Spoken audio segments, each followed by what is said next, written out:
It all began on my 8th birthday. That was the day my mom's fear of the dark took hold. At the time, I didn't understand why. I was just a kid, excited about my birthday party and the presents I'd received. But looking back, I realize how much my mom had been struggling. She carried a weight I couldn't see, a pain I couldn't comprehend. I didn't know the details then, only that life had been hard for her. So I did what I could to help, even if it was just small things, like cleaning up after the party. We were almost done when it happened for the first time. She walked into my bedroom to put away some of my gifts. The lights were off. I was in the kitchen, putting away dishes, when I heard it. Her scream. It was a sound I'll never forget, a sound that still haunts me to this day. It was raw, primal, and filled with a terror I'd never heard before. It echoed through the house, freezing me in place. My mom was the strongest person I knew. If something scared her, it had to be unimaginable. For what felt like an eternity, I stood there, paralyzed. Her screams kept ringing in my ears. Whether she was still screaming or my mind was replaying it, I couldn't tell. Finally, I snapped out of it and ran toward her voice. The door to my room was slightly ajar, and I could see her silhouette in the dim hallway light. I burst into the room, grabbed her hand, and pulled her out. I didn't look inside. I didn't want to see what had scared her. At first, I was leading her, but soon she was dragging me, running as fast as she could. We sprinted out of the house and sat under a streetlight, her breathing ragged and her hands trembling. She called the police, frantically explaining that someone had broken into our house.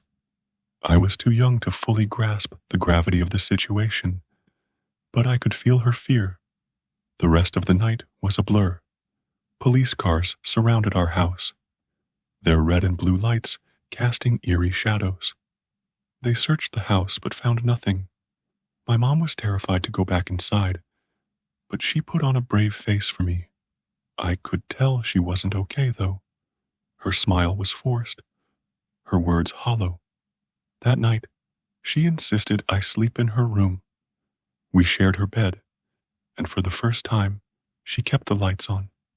The next day, she moved my bed into her room, telling me I'd stay with her from now on. When I tried to turn off the lights before bed, she screamed at me to leave them on. "I need the lights," she said, her voice trembling. "You should be afraid of the dark too." I didn't understand at first, but her fear was contagious. Every night, I'd ask why the lights had to stay on, complaining about how hard it was to sleep. After weeks of my whining, she finally explained, "The darkness is its own world," she said, her voice low and serious. "It's full of monsters, creatures that want to drag you in. The light locks them away. It's the only thing that keeps us safe." Her words terrified me. From that day on, I couldn't sleep without imagining the monsters lurking just beyond the light. My mind conjured up grotesque shapes, horns, claws, twisted faces, all waiting in the shadows. Every creak, every flicker of light sent my heart racing. I was a prisoner of my own fear. When I turned 10, my mom made me go back to my room to sleep. Relatives had commented on our unusual sleeping arrangement, saying I needed my own space to grow into an independent adult. She agreed, but insisted I keep the lights on at all times. She didn't have to remind me. Her warning from years ago was etched into my mind. Seeing fear in your parents changes you. They're supposed to be your protectors, your safe haven. When they're scared, it shakes your world. The first night in my room was unbearable. I didn't sleep at all. The shadows seemed to grow larger, darker, more menacing. The second night was no better. I was scanning the room, paranoid, when I saw it, a pale hand gripping the edge of my closet door. My breath caught in my throat. I tried to convince myself it was my imagination, but then the man stepped out. He was tall, draped in shadows, his eyes filled with malice. I screamed, my voice cracking as I scrambled out of bed. My mom was in my room in an instant, dragging me outside to the same streetlight where we'd sat 2 years earlier. The police came again, but they found nothing. My uncle visited the next day. He pulled me aside and told me the truth about my dad, how he'd hurt my mom in ways I couldn't understand. She sees him in the shadows.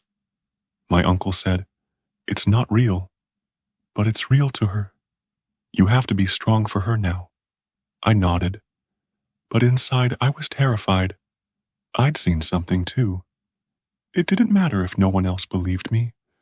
I knew it was real. Over the years, my mom's episodes became less frequent. She started seeing a psychiatrist and made real progress. She apologized for scaring me, and I told her it was okay. I loved her, and I was proud of her for facing her demons. We even started to grow comfortable with the dark again. She smiled more, and we'd stay up late watching movies. But I could still see her glancing at the dark corners, still feel her unease. Then, on the morning of my 17th birthday, everything changed. I woke up late and realized I hadn't seen my mom.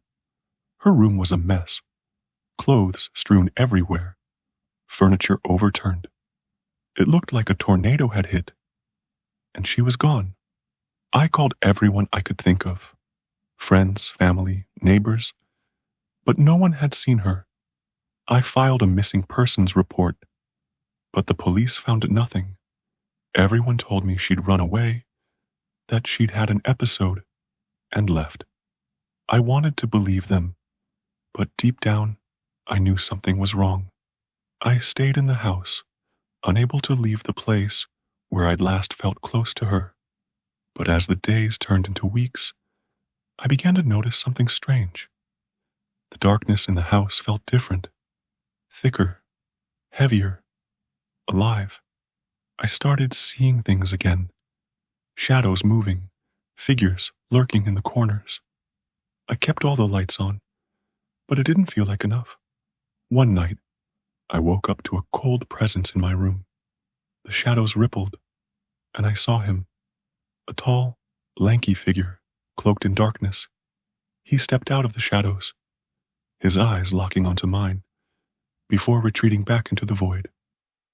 I was paralyzed with fear, my mind racing. Was he real? Or was I losing my mind like my mom had? I found her journal hidden in her mattress, filled with entries about her episodes. She'd been seeing him all along, my father, or something that looked like him. She'd gagged herself to keep from screaming, terrified of being labeled insane. She'd endured so much pain, so much fear, all to protect me. And now, he was coming for me. I tried everything to escape him, moving to new places, staying in hotels, even flying to another state. But he always found me. He's been getting closer every night, stronger, more real. And tonight, he's here. I can feel his weight on the bed beside me, the coldness of his presence seeping into my bones. Is he real? Or is this just my mind playing tricks on me? Please, don't let him be real.